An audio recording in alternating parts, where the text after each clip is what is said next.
राज्यभरातील शेतकऱ्यांसाठी आज दिवसभरातील महत्त्वाच्या बातम्या व शेतकऱ्यांसाठी राज्य सरकारचा निर्णय झालेला आहे। आता सरसकट शेतकऱ्यांच्या बँक खात्यावरती पैसे जमा होणार आहेत। आता जर पाहायला गेलं तर पीक विम्याची रक्कम देखील शेतकऱ्यांच्या बँक खात्यावरती जमा होण्यास सुरुवात झालेली आहे। त्यातले त्यात नमो शेतकरी योजनेसंदर्भातील देखील शेतकऱ्यांसाठी महत्त्वाची बातमी आलेली आहे। संपूर्ण बातम्या आपण या व्हिडिओमध्ये पाहणार आहोत, त्यासाठी व्हिडिओला नक्की शेवटपर्यंत पहा। जे शेतकरी मित्र व्हिडिओला शेवटपर्यंत पाहणार आहेत त्यांचा नक्कीच फायदा होणार आहे, त्यासाठी व्हिडिओला नक्की शेवटपर्यंत पहा व चॅनलवरती जर नवीन आलेला असाल तर आताच खाली दिलेल्या पांढऱ्या कलरच्या सबस्क्राइब बटनला क्लिक करून या चॅनलला नक्की सबस्क्राइब करा, जेणेकरून तुम्हाला दररोज अशाच महत्त्वपूर्ण बातम्या या चॅनलवरती पाहायला मिळतील।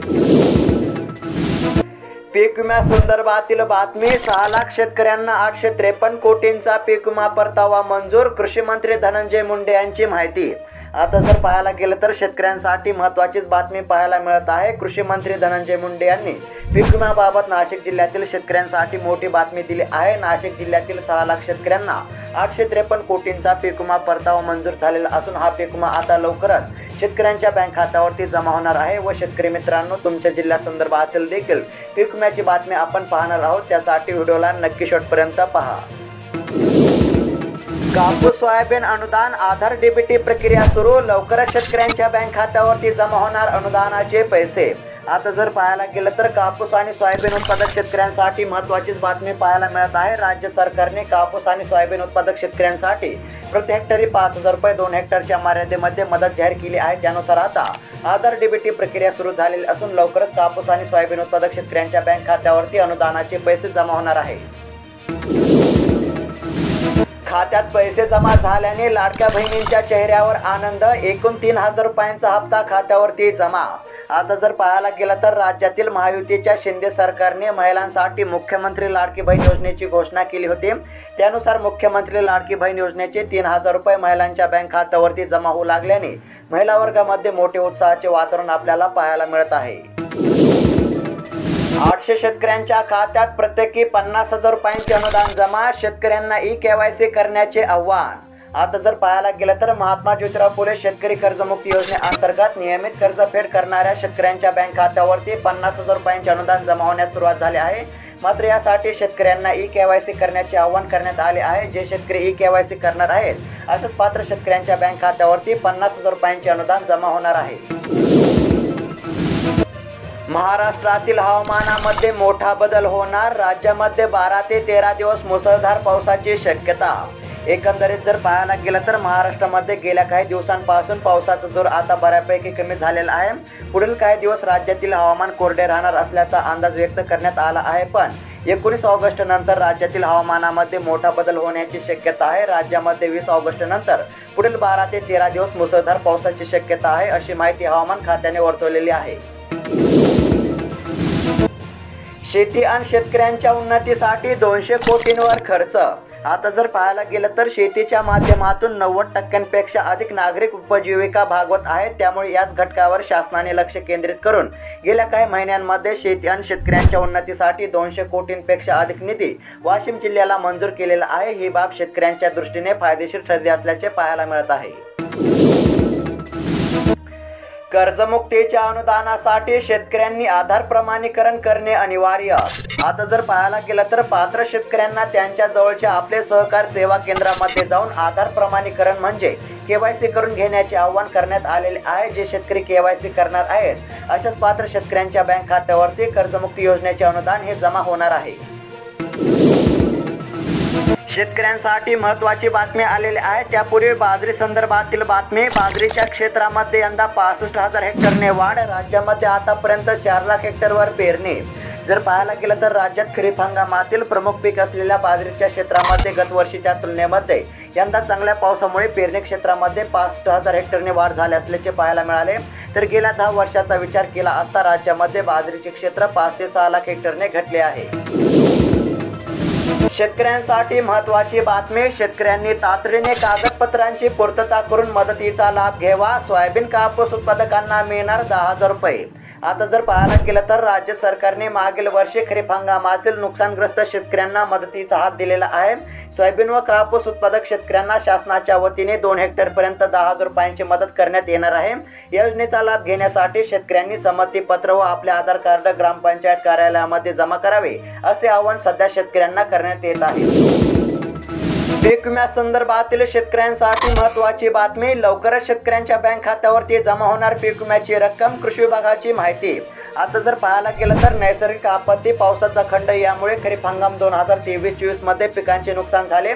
या नुकसान भरपाई पोटी 2,60,371 शेतकऱ्यांना 117 कोटी 7 लाखांचा पीक विमा परतावा मंजूर झाला आहे। या शेतकऱ्यांच्या खात्यावर लवकरच ही रक्कम जमा करण्यात येणार असल्याची माहिती कृषी विभागाने दिली आहे। व शेतकरी मित्रांनो, ही बातमी सांगली जिल्ह्यातील शेतकऱ्यांसाठी होती।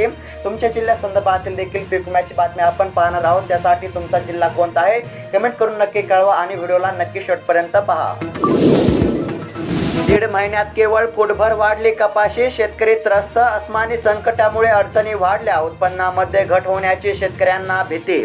जर पाहायला गेलं तर गेल्या महिन्याभरापासून अनेक ठिकाणी सतत पावसाची रेपरेप सुरू आहे। या पावसामुळे खरीपाची पिके धोक्यामध्ये आलेली असून बऱ्याच शेतकऱ्यांचे कपाशी पीक 1.5 महिन्यामध्ये केवळ फूटभर वाढले असल्याची स्थिती आहे। पिकांची वाढ खुंटल्याने यंदा उत्पन्नामध्ये घट होण्याची भीती देखील शेतकऱ्यांना असल्याचे पाहायला मिळत आहे। पीक पाहणीची जाचक अट रद्द करण्याची मागणी। सध्या जर पाहायला गेलं तर गतवर्षीच्या खरीप हंगामामध्ये सोयाबीन व कापूस उत्पादक शेतकऱ्यांना विविध कारणाने मोठ्या नुकसानीला सामोरे जावे लागले होते। अशा पीक पाहणी नोंद केलेल्या शेतकऱ्यांना आर्थिक दिलासा देण्यासाठी 2 हेक्टरच्या मर्यादेमध्ये 5,000 रुपये याप्रमाणे नुकसान भरपाई अर्थसहाय्य घोषणा सरकारने केली आहे। मात्र तांत्रिक कारणामुळे पीक पाहणी नोंद न केलेल्या शेतकऱ्यांना देखील या योजनेद्वारे आर्थिक मदत मिळावी व पीक पाहणीची जाचक अट रद्द करावी, अशी मागणी सध्या होत आहे। ठिबक तुषार सिंचन योजनेचे थकीत अनुदान शेतकऱ्यांना तात्काळ देण्याची मागणी। आता जर पाहायला गेलं तर राष्ट्रीय कृषी विकास योजनेतून 2022-23 व 2023-24 या वर्षातील ठिबक तुषार सिंचन योजनेचे अनुदान हे थकीत आहे। त्यामुळे हे थकीत अनुदान शेतकऱ्यांना तात्काळ देण्याची मागणी सध्या शेतकऱ्यांमधून होत असल्याचे पाहायला मिळत आहे। डिजिटल पीक सर्वेक्षण सुरू, 15 सप्टेंबर पर्यंत करा नोंदणी। शेतकऱ्यांना नोंदवता येईल पीक पेरा, शेती मित्रांची मिळणार मदत। आता जर पाहायला गेलं तर पीक पाहणी प्रकल्पाअंतर्गत 1 ऑगस्ट पासून खरीप हंगामातील पिकांची ऑनलाईन नोंदणी सुरू आहे।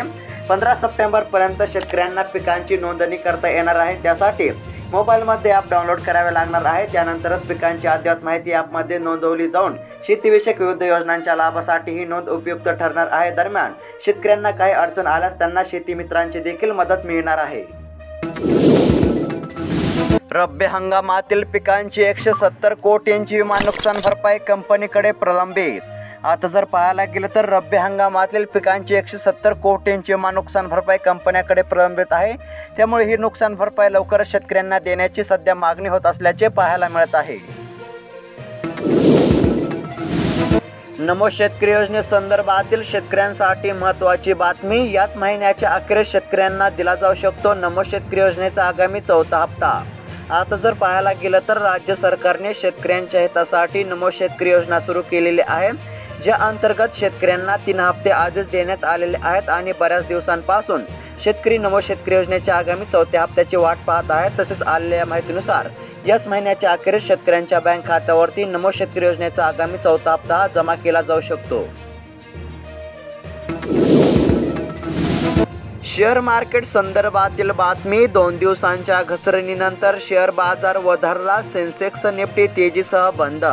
आता जर पाहायला गेलं तर शुक्रवारच्या व्यवहारामध्ये IT शेअर्समध्ये जोरदार खरेदी दिसून आलेली आहे।